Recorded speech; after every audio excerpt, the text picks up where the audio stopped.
Kemudian juga dikatakan, adapun seorang kafir atau seorang munafik, ketika tidak mampu menjawab pertanyaan dua malaikat tersebut, dikatakan kepadanya, engkau tidak tahu dan tidak pula mengikuti.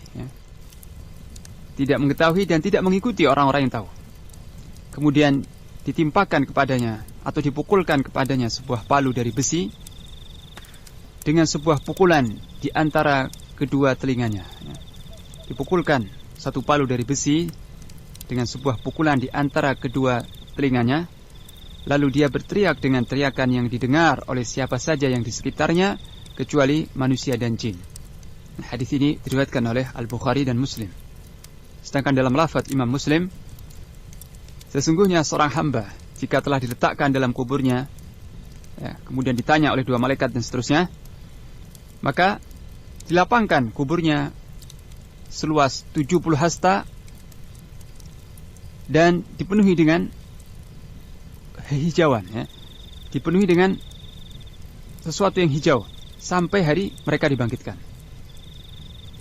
Sedangkan dalam riwayat Abu Dawud bahwa seorang hamba yang mukmin setelah dia ditanya oleh kedua malaikat dan menjawab, maka malaikat tersebut membawa hamba yang mukmin ini ke sebuah rumah di neraka. Dibawa oleh malaikat ke sebuah rumah di neraka. Lalu dikatakan oleh malaikat tersebut, inilah yang bagian untukmu. Inilah bagianmu di neraka ini. Akan tetapi Allah melindungimu. Akan tetapi Allah melindungimu dan menggantikan untukmu sebuah rumah di surga. Lalu hamba yang mukmin itu ditunjukkan tempat tinggalnya di surga.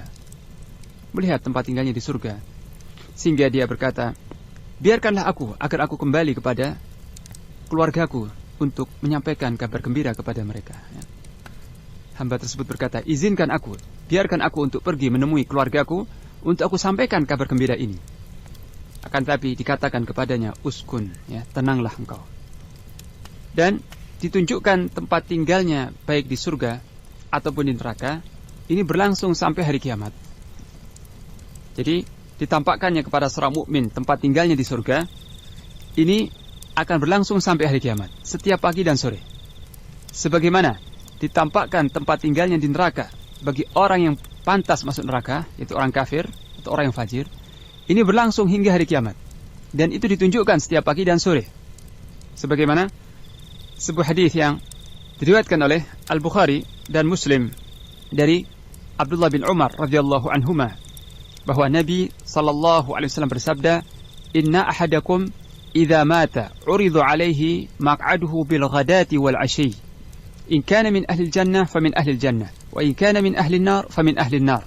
Fayuqal, hadza maq'aduka hatta yab'atsaka Allahu yaumal qiyamah." Sesungguhnya salah seorang di antara kalian ketika telah meninggal, maka ditunjukkan baginya tempat tinggalnya setiap pagi dan sore. Jadi siapa saja yang meninggal di antara kalian akan ditunjukkan kepadanya tempat tinggalnya kelak. Dan itu setiap pagi dan sore. Jika dia termasuk ahlul jannah, maka ditunjukkan tempat tinggalnya dari surga. Dan jika dia termasuk ahlun nar, penghuni neraka, maka ditunjukkan tempat tinggalnya di neraka.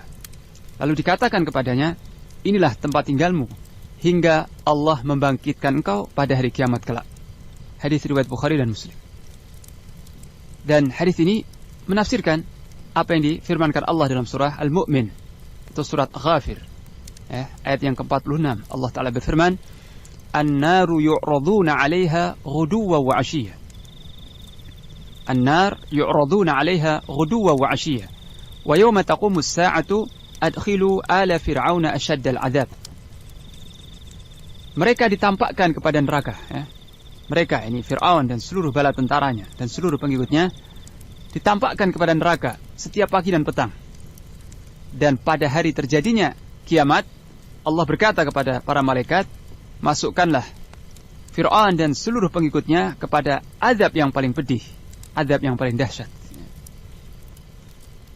Jadi inilah yang dialami oleh Fir'aun dan semua orang-orang kafir. Tidak hanya Fir'aun dan semua orang-orang kafir. Setelah mereka dimakamkan, setiap pagi dan petang ditunjukkan oleh Allah kepada mereka tempat tinggal mereka di neraka setiap pagi dan petang. Dan sebagian dari panasnya neraka itu masuk ke dalam kubur. Dan mereka rasakan sebagian dari hawa panas neraka. Serta dikatakan oleh malaikat, ini dia tempat tinggalmu kalau sudah terjadi hari kiamat kelak.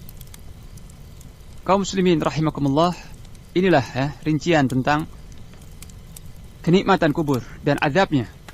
Kita mohon kepada Allah kenikmatan kubur dan surga, dan berlindung kepadanya dari azab kubur dan azab jahannam, serta dari semua fitnah-fitnah atau cobaan yang menyesatkan, baik yang nampak maupun yang tersembunyi. Kemudian, azab kubur termasuk sesuatu yang gaib, akan tetapi terkadang ditunjukkan oleh Allah kepada sebagian hambanya. Jadi kenikmatan kubur dan azabnya merupakan alam gaib, termasuk dari perkara-perkara gaib yang tidak bisa disaksikan di dunia. Akan tetapi terkadang Allah Subhanahu wa taala menghendaki untuk menunjukkan azab kubur ini kepada sebagian hambanya. Dan di antara mereka adalah Rasulullah sallallahu alaihi wasallam. Rasulullah sallallahu alaihi wasallam berulang kali mendengar azab kubur tersebut. Dan sebagian orang-orang saleh pun juga, orang-orang saleh yang jujur, yang terpercaya, telah mengkhabarkan kepada kita bahwa mereka melihat sendiri, menyaksikan sendiri dan mendengar sendiri azab kubur itu. Adapun tentang Rasulullah sallallahu alaihi wasallam mendengarkan suara-suara orang yang diazab di dalam kubur, disebutkan dalam hadis riwayat Muslim dari Zaid bin Thabit radhiyallahu anhu. Zaid bin Thabit berkata, ketika Nabi sallallahu alaihi wasallam sedang berada di sebuah perkebunan dari kabilah Bani Najjar, kabilah dari kalangan Ansar, berada di perkebunan mereka, dan Nabi sedang menunggang sebuah baghlah, sebuah begal, dan kami pun bersamanya. Tiba-tiba baghlah, kendaraan yang ditunggangi Nabi itu menyimpang dari jalan yang ditujunya, menghindar dari sebuah daerah, dan hampir saja melemparkan Nabi sallallahu alaihi wasallam dari punggungnya. Kemudian tiba-tiba kami mendapati sekitar 6 atau 5 atau 4 kuburan. Kemudian beliau bersabda, siapakah yang tahu? Siapa di antara kalian yang tahu para penghuni kuburan ini? Siapakah yang mengetahui para penghuni kuburan ini? Maka seorang laki-laki berkata, saya, wahai Rasulullah. Beliau bertanya, kapankah mereka ini meninggal? Laki-laki itu menjawab, matu fil isyrak. Mereka meninggal pada masa kesyirikan. Mereka meninggal dalam kesyirikan. Maka beliau bersabda, sesungguhnya umat ini akan dicoba, akan diuji oleh Allah di dalam kuburnya. Kalau saja aku tidak khawatir kalian tidak akan saling menguburkan orang-orang yang mati di antara kalian, niscaya aku akan berdoa kepada Allah supaya Dia memperdengarkan untuk kalian azab kubur yang sekarang ini aku dengar. Hadis riwayat Muslim. Jadi Rasulullah SAW mendengar orang-orang musyrik yang diazab di dalam kuburnya, mendengar, dan keledai atau baghlahnya pun mendengar, sehingga baghlah ini hampir terpental dari sekitar kuburan tersebut karena nggak kuat mendengar teriakan-teriakan orang yang diazab. Jadi Rasulullah SAW mendengarnya, dan baghlah yang dikendarai juga mendengarnya. Tapi para sahabat yang lain tidak mendengar. Lalu beliau berkata, seandainya aku tidak khawatir bahwa kalian nanti tidak akan menguburkan orang-orang mati di antara kalian, karena takut diazab dan sebagainya, niscaya aku akan berdoa kepada Allah supaya kalian pun mendengar apa yang sekarang aku dengar. Hadis riwayat Muslim. Demikian pula dalam Sahih Bukhari dan Muslim, Rasulullah sallallahu alaihi wasallam pernah keluar di suatu sore, setelah terbenam matahari, di suatu malam, pernah keluar setelah terbenam matahari.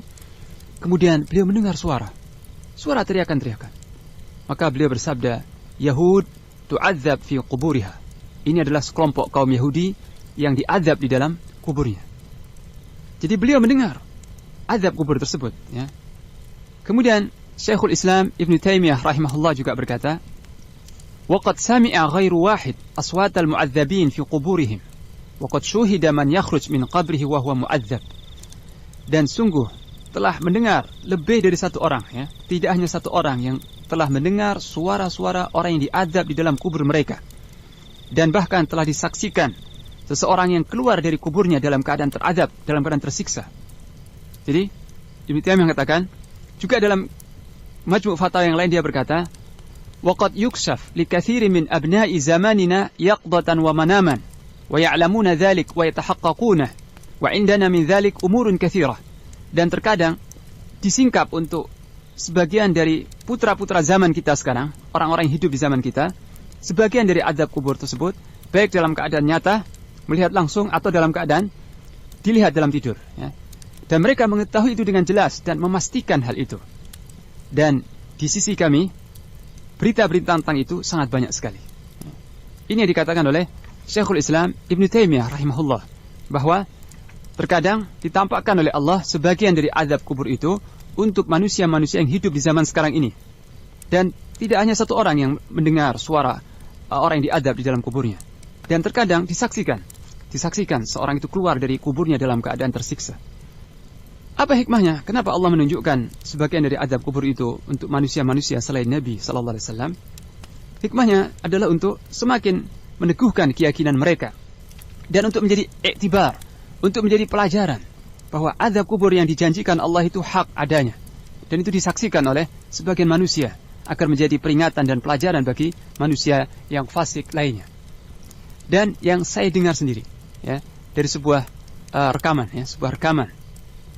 dari peristiwa yang terjadi di Arab Saudi, ya. Seorang pemuda yang meninggal usia 16 tahun. Setelah dimakamkan, pihak rumah sakit meminta supaya digali kembali untuk diteliti penyebab kematiannya, karena penyebab kematiannya tidak wajar. Dan setelah digali kembali kuburnya, ternyata didapati perubahan yang sangat jelas sekali pada fisiknya. Pemuda ini kulitnya sangat halus dan putih, rambutnya hitam, muda belia, usia 16 tahun. Tetapi baru 1 atau 2 jam dikuburkan, ketika digali kembali, kulitnya telah berubah hitam hangus, ya, dan bekas-bekas terbakar. Jadi kulitnya hangus, hitam. Rambutnya yang tadi hitam berubah menjadi putih seluruhnya, seperti orang tua renta. Rambutnya berubah semuanya, putih. Kemudian mengeluarkan darah dari kedua lubang hidungnya, dari mulutnya dan dari telinganya. Jadi tampak sekali bekas-bekas azab. Maka ketika ditanyakan kepada keluarganya, maka ayahnya berkata, anakku ini adalah seorang yang suka mengurung diri di kamar, ya, dari keluarga yang kaya. Dia kerjanya sehari-hari hanya mendengarkan musik di kamar. Dan ketika ada panggilan azan, ada azan zuhur, azan asar, dia lewatkan begitu saja. Dia tidak salat. Ya.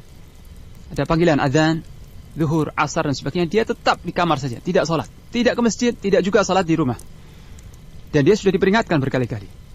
Maka ketika Allah mematikan pada usia muda itu, ditampakkan oleh Allah bekas-bekas azab yang menimpa pada dirinya. Akan tetapi tidak setiap ini ditunjukkan kepada setiap orang, ya, tapi ditunjukkan untuk sebagian orang untuk menjadi pelajaran bagi yang lainnya. Dan kita berlindung kepada Allah dari azab kubur, dari azab jahannam, dari fitnah kehidupan, fitnah kematian, dan dari fitnah dajjal. Wassallallahu ala nabiyyina Muhammad wa ala alihi wa sahbihi wasallam.